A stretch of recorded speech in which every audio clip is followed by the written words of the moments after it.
తూర్పుగోదావరి జిల్లా అనపర్తి ఏరియా ఆసుపత్రిలో రోగులకు అందించే ఆహారం అధ్వానంగా ఉంటుంది. మెనూ ప్రకారం కాకుండా అరాకొరగా పంపిణీ చేస్తున్నారని, నాసిరకం భోజనంతో రోగులు ఇబ్బందులు పడుతున్నారన్న విమర్శలు తీవ్రంగా వెల్లువెత్తుతున్నాయి. ప్రభుత్వ ఆసుపత్రిలో రోగులకు అల్పాహారం, భోజనం అందించేందుకు రాష్ట్రంలో ఒక సంస్థకు కాంట్రాక్ట్ ఇచ్చారు. ఆ కాంట్రాక్టరు ఎక్కడికక్కడ సబ్ కాంట్రాక్టర్లు ఇవ్వడంతో ఇక్కడ స్థానికంగా ఉండే రెస్టారెంట్ యజమాని ఆసుపత్రిలో రోగులకు భోజనం సరఫరా చేస్తున్నాడు. రోజువారీ రోగులకు ఉదయం అల్పాహారం, మధ్యాహ్నం భోజనం, రాత్రికి భోజనం అందించాల్సి ఉండగా ఇక్కడ మాత్రం సబ్ కాంట్రాక్టర్ ఒక మధ్యాహ్నం పూట మాత్రమే భోజనం సరఫరా చేస్తున్నట్లు ఆరోపణలు వెల్లువెత్తుతున్నాయి. గత కొద్ది కాలంగా ఆసుపత్రి అభివృద్ధి కమిటీ సభ్యుడు భోజనం క్వాలిటీ, క్వాంటిటీపై సరఫరాదారుడితో గొడవ పడుతూ వస్తున్నాడు. 2 రోజుల క్రితం వీరిద్దరి మధ్య వివాదం పెద్దది కావడంతో ఈ విషయం వెలుగు చూస్తుంది. ఈ వారంలో ఒకసారి ఆ భోజనం విషయంలో కొంచెం తేడా జరిగినట్టుగా మాకు దృష్టికి వచ్చింది.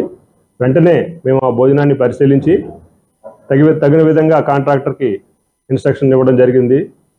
మరొక ముఖ్యమైన విషయం ఏంటంటే, ఇక్కడ మన ఏరియా హాస్పిటల్లో నూతన భవనం నిర్మాణం జరుగుతున్నది. అందువల్ల రెక్టిఫై చేయించి ఆ భోజనం సరైన విధానంగా, సరైన పద్ధతిలో సరఫరా చేసే విధంగా చర్యలు తీసుకోవడం జరిగింది. అంతేకాకుండా